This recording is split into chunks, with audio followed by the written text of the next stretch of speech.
today I'm going to take my bike down to Cotswold Motorrad so I can take a sit down on an R1250R, as you might know if you've been following some of my videos. My intention is to take a seat on the R1250, determine whether I need to buy the sports seat option or not.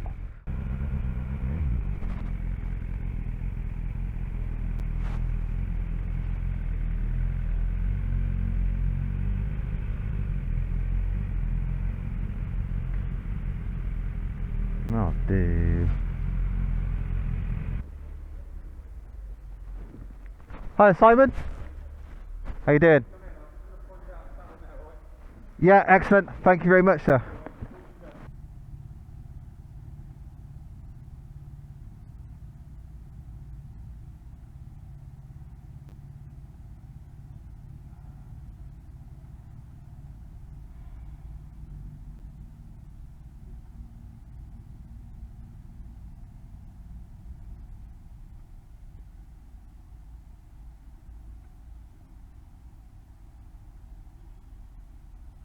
Hello again. Right. I didn't record any audio while I was walking around the bike. Just took a couple of photos and kind of mumbled to myself. But I'll just have a little look. I mean, the GoPro isn't great in low light, so things might look a bit blurry if I walk around the bike now.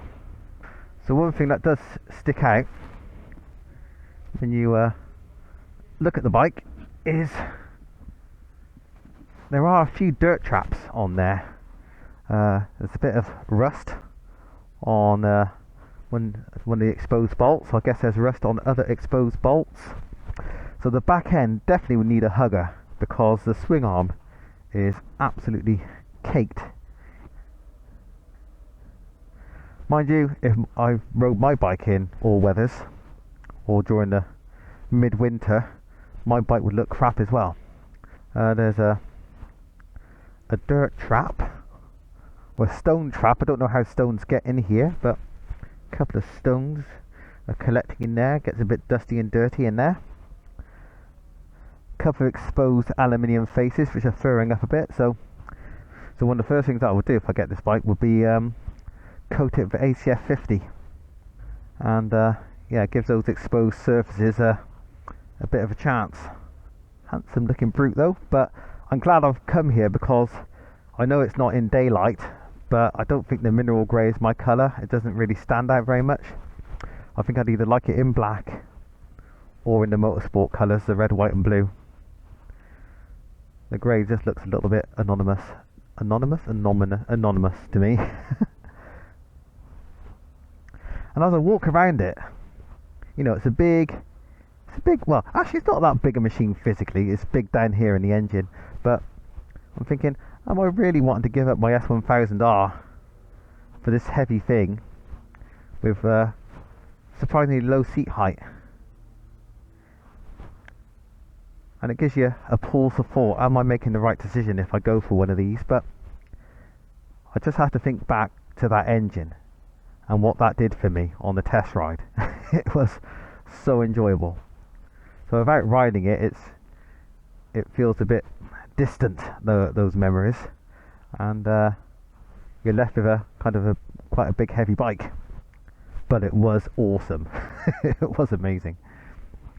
My bike freshly cleaned last night, or yesterday afternoon actually, so it looks lovely. Absolutely spot on, doesn't it? As you can tell, hopefully you can tell with the GoPro in the dark here. I accelerated a few times today on the way here, and it's just always weaving. Now I've taken the O-lins off anyway. Always weaving when you accelerate hard. It's just frustrating. You want to accelerate, it weaves. It's not really threatening to get out of control, but it slows you down. It hinders progress. It takes your attention away from riding. So it is a bit frustrating. Anyway, Let's go. Really?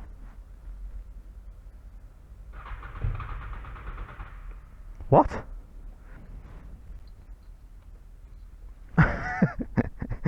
Don't mess about with me.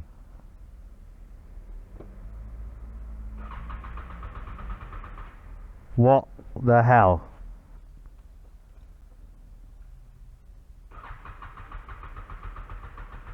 It's battery. You fucker. You utter fucker, you. I don't believe it.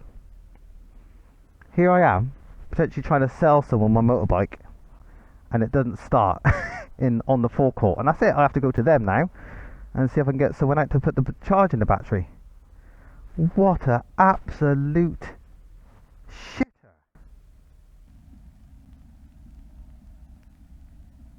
The guy from the workshop has a jump pack in his van. He's going to bring the van around and that should start me up. I just can't believe it. Cannot believe it.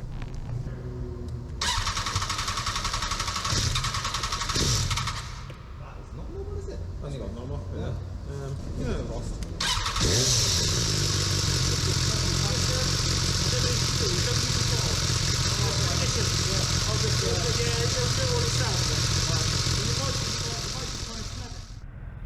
So yeah, somehow the battery had lost its charge over the last couple of days. It's weird, I just don't get it. How after charging it on Sunday, or Saturday, probably Sunday, that it won't start the bike now. After riding it for a couple of miles. What is that all about? Well, I'm definitely going to go for a short ride now, take the long way home. Not a huge distance, because I'm not allowed to. Into the sunshine.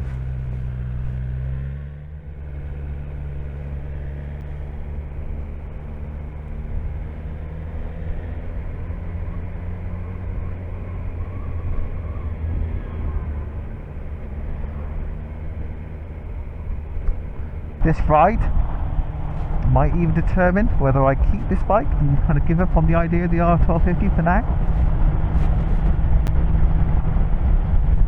Whether it confirms that I'm heading in the right direction in terms of what I want out of a bike, what I want it to do for me. There's a thing. Vibration on this bike.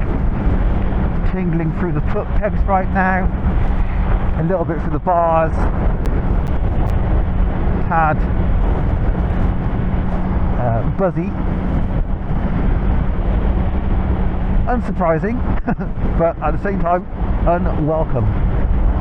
And it's not even particularly a highly strung motorbike, you know, it's not peaky.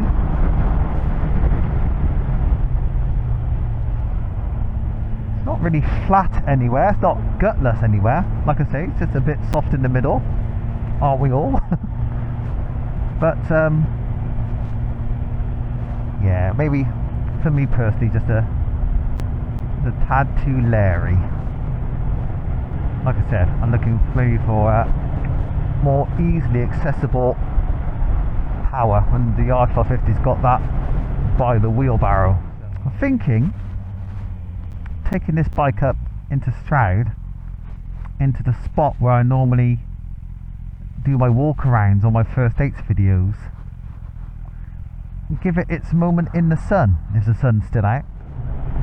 So I've said all along that this bike has a good turn of torque, good bit of poke at low revs.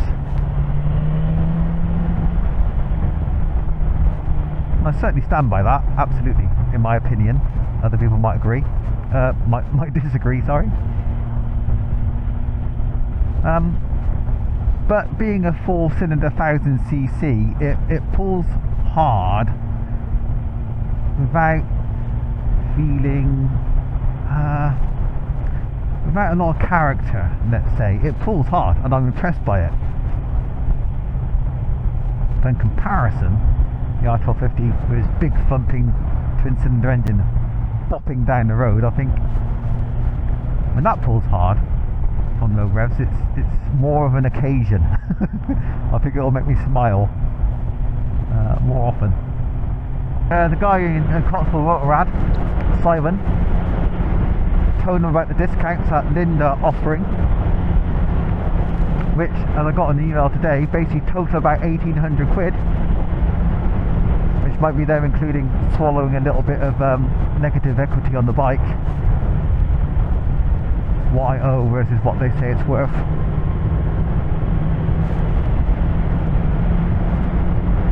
And he said, well, we want to make sales, we like to have you local. I'll do what I can. I'll try and get my best prices to you on the two bikes that we've got available, which are the motorsport one and the black one. So it's nice that they're going to try, but I think unfortunately they ain't going to have the discounts. It's going to be more expensive. Now Lind have mentioned they could offer a free first service, but being 100 miles away, it means a 200-mile round trip.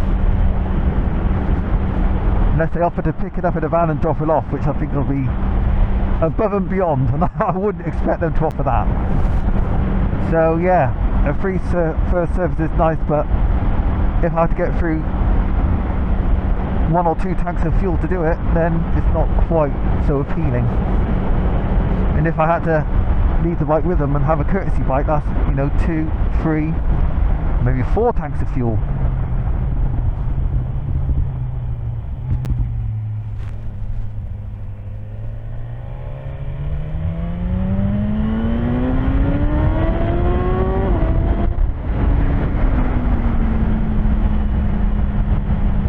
But the bike is firm. This road isn't even too bad, but there are a few bumps in it, and yeah, it does go through you a little bit. And the R1250 is a bit better at smoothing out the rough stuff. Yeah, the thing is with the 1250, on a road like this, it'll just feel so much more stable and settled. Kind of just flattens out bumps. This is on road suspension, not dynamic. I hardly ever use dynamic, and I'm still getting bumped about quite a lot on the road.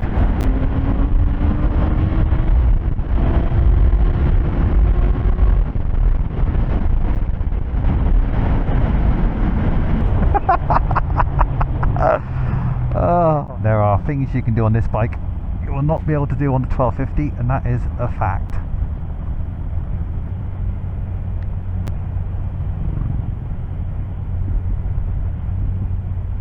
So you saw that chap there?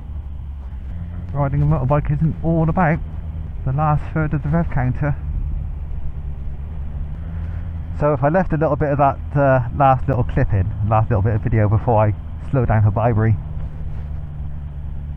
this bike can do amazing things, but I hardly ever do them. Hardly ever. So there's not a lot of point having a bike where it's at its best in an envelope you rarely ever send. Hardly ever send it like that. And the thing is, with a 4-cylinder engine like that, when you do send it, about everybody in a mile radius knows that you're sending it as well. Clutch. Oh, and there's the other thing. This clutch is a tad heavy. In traffic it gets a little bit annoying. And it's just cable, not hydraulic. And it's not adjustable. So you'll have to invest in some adjustable levers if you don't like where the biting point is. And to be honest with you, I don't like where the biting point is. It's really late in the lever travel, nearly at the end, at the far end of the lever travel, and since it's not adjustable, apart from for cable stretch essentially, you can't do anything about it. that has annoyed me, especially when I ride other bikes with better clutch biting points. Just in case you just missed that when I put the visor down. And yeah, then you get back to this and you try and pull away and you're going nowhere as you let the clutch out until the lever's right near the end of the travel. So that is a bit rubbish. And the R1250 has not only span adjustable levers both sides, the clutch is hydraulic and it is light, very light. Obviously you don't need a clutch as often as you used to now with the quick shifters, but that doesn't help in slow traffic or stop-start traffic, so it'd be nice to have a better clutch without a doubt. So far in this little ride, things are falling in the favour of the 1250. So there's my machine. That's pretty much how it looked when I bought it. I've taken pretty much all the bits off. The only things that are kind of left on there are the radiator guards from Racing Radiator Guards, I think, RRT. And I've still got a tank pad on there which I'm not going to take off.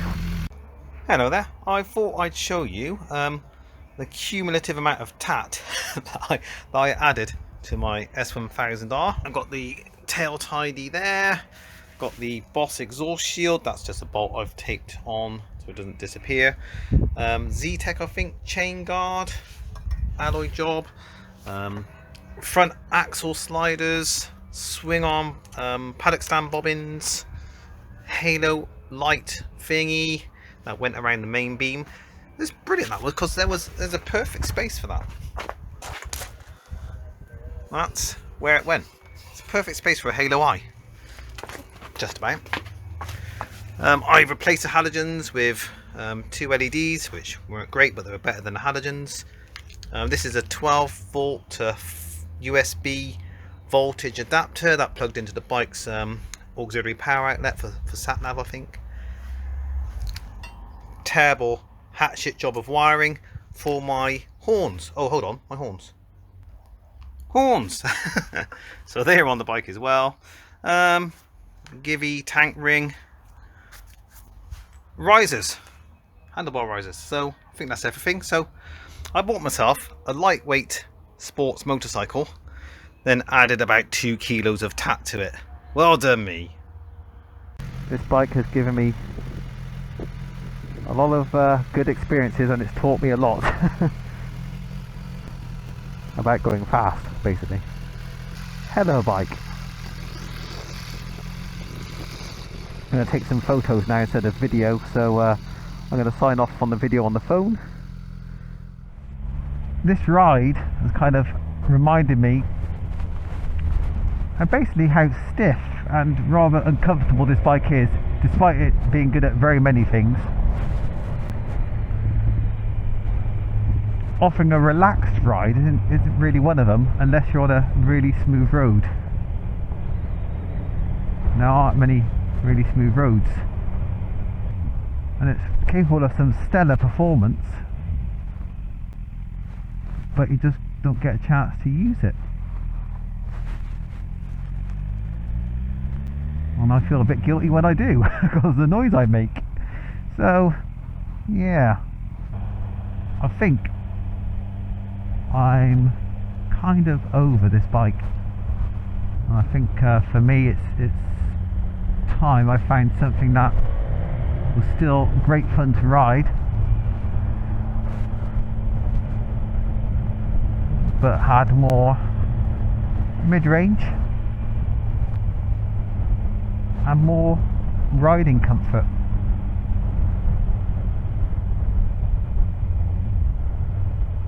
I think that might be where I'm at.